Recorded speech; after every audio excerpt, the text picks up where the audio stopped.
I'm a very different person to the person I was 10 years ago, and that person was very different to the person they were 10 years ago. I mean, in that case, biologically, taller, stronger, probably didn't have as deep a voice when I was 14.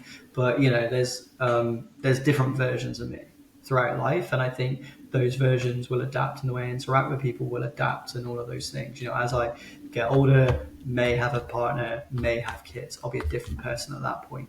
If I don't, that's fine, but I'll still be a different person in a different way. At that point, I might be more solitary, might be less solitary.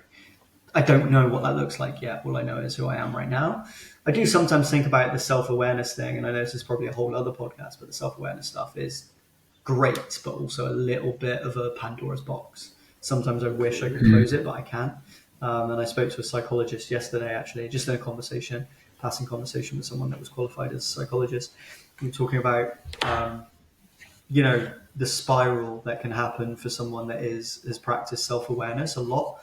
Like the ability now that I have to self-analyze myself, and the ability that I have now to analyze my self-analysis, puts me in a little bit of a spiral sometimes that's not necessarily negative, but certainly is a circle of coming back on myself and just, why am I thinking the way that I'm thinking about the way that I'm thinking about myself?